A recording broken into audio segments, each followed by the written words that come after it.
We are your home theater and AV questions answered. This is AVRant. Want your home theater or AV question answered by Tom and Rob? Send it to question@avrant.com. Welcome to AVRant. I'm Tom Andry, and I'm here with Rob H. Nathan. To start with, he says he understands my advice to stick with 2 subs in diagonally opposite corners rather than changing over to 4 smaller subs, one in each corner.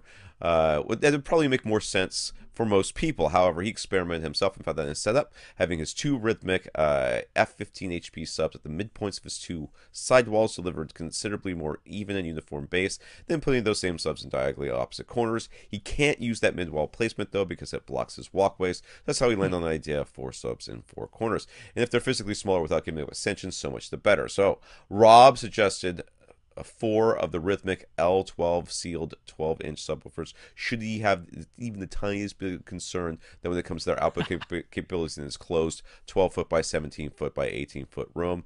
And the answer is no. Don't be ridiculous. That's a tiny room. 8-foot room. Yeah, an 8-foot room. But yeah, just to put the numbers right in your mind, Rythmik claims that it'll put out 97 dB max output. From the L12, that's at 20 hertz. Now, you might be going, okay, it's sealed 12-inch.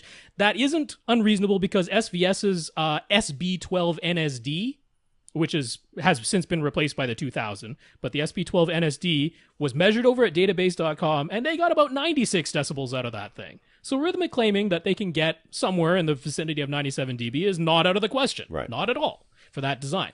Now, if you corner load a subwoofer, you're going to get about 12 decibels more output from the boundary reinforcement. And then you're going to have 4 of them.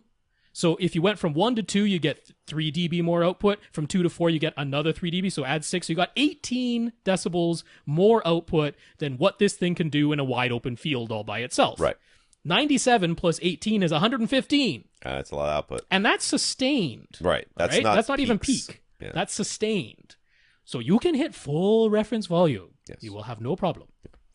The back of his room has a riser for his second row of seats, so his 2 rear corner subs will be 8 inches higher than his 2 front corner subs. He'd be perfectly fine with making stands for the 2 front corner subs, so they all be at the same height. Will this make any difference? No. It ought not to. I can't. 8 inches. I can't imagine that it would make any audible difference whatsoever. I think your subs would look silly. I'm gonna throw that out there too. You're gonna raise up those subs 8 inches. You're gonna be like, "What's that? What's going on with that over there?" Oh well, I want the subs to be at the same height, and everybody's gonna look at you like a crazy person. And honestly, you might be a crazy person if you do that, but that's okay. Yeah. If it really bothers you psychologically, because I think psychologically you might hear a difference, but physically there's no difference. But psychologically you may hear a difference, and if it does, go ahead and raise them up. It's not going to hurt anything. Yeah, it's not going to hurt anything. No. But no, I mean, you'd have to get to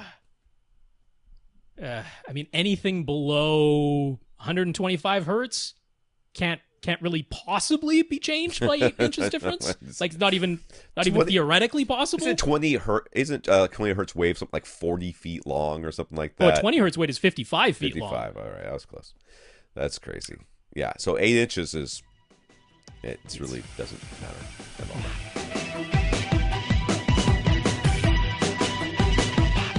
Want your question answered? Send it to question@avrant.com.